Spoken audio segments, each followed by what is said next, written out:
So everyone, welcome to the Power Play with CJ. I figured I'd do, if I was picking Team Canada right now, who would be the 25 players I bring or 23 players, excuse me, that I bring to Sochi, Russia.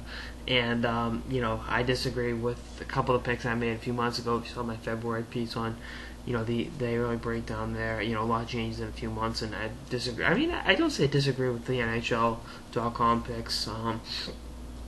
But I figured I'd give my thoughts. Out of the 47 guys invited to camp, I take Bergeron, for forwards. Bergeron, Crosby, Getzlaf, Giroux,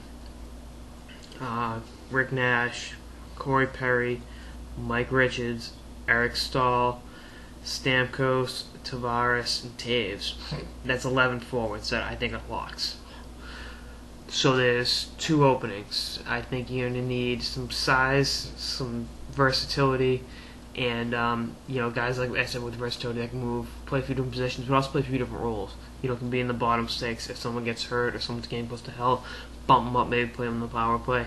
I think on that bubble you're going to have Taylor Hall, you're going to have Andrew Ladd, Chris Kunitz, Milan Lucic, James Neal, and Jordan Staal. So they have 5 or 6, about half dozen guys going for 2 spots. I think that'll be a good, healthy thing to watch going into the regular season. Because those guys will be hungry to prove that they earn a spot. Just because guys weren't invited to camp doesn't mean they won't be on the team. Obviously, we saw the Patrice Bergeron back in 2010, so that's something there. And for the defensemen, I take Doughty, Duncan Keith, Chris Letang, Peter Angelo, PK Subban, and Shea Weber. So 6 guys that are set in stone. I'd take Seabrook right now as a 7th defenseman, but I also think we're going to need another lefty. I mean, Travis Hamonic invited to camp. I think that could be a good coming up party for him. You know how good he is. People that watch him regularly, but I think he'd fit the mold of that team. Maybe Carl Alls might give you a good bottom presence. Be a lefty. That's the other thing I'm looking for. Defensive, a little bit of something different. With this lineup, I mean, possibly Mike Green, but look at how far south this game has gone. Not really, but I mean, maybe Phaneuf. Something to look at there. I had Mark Stahl. I had the 6 guys I already mentioned in Mark Stahl on my February picks, but it's lots changed, and obviously the eye injury, and how his play will change it. And I wouldn't rule him out for a spot either. He obviously plays a safe defensive game, and he is a lefty shot. And then for the most important position between the pipes, Corey Crawford obviously just won the Stanley Cup. Braden Holtby showed he can be a capable goaltender in the National Hockey League. Luongo's Luongo. Carey Price is a stud. Struggled at times, but is a stud. And Mike Smith just signed a nice extension with the Phoenix Coyotes. I'd take Price, Crawford, and Luongo.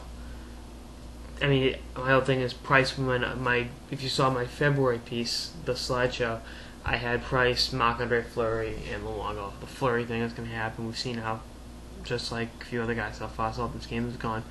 But I have a hard time not putting Luongo on the team, despite all the the BS with Mrs. Strongbone. He is a capable number 1 goaltender in the National Hockey League. He's the most established guy on the team. Obviously Corey Crawford has a Stanley Cup ring, but at the same time, Luongo's played for a long time. Is a gold medalist. He's played the Stanley Cup Finals. You can talk about his choking and whatnot, but he's been there before. And Carey Price, I think, is the exception of how last year. I think he's definitely the most talented one in this group. Mike Smith has a case, and Corey Crawford actually just won the Stanley Cup. I think Braden Holtby will be the kind of the outside looking in. Really have an uphill battle to make this team, but I think you got 4 guys going. You got Smith and Crawford going for the 3rd spot. You got 2 guys going for 1 spot, and it'll be intriguing. And I would open the Olympics with Price as my starter right now.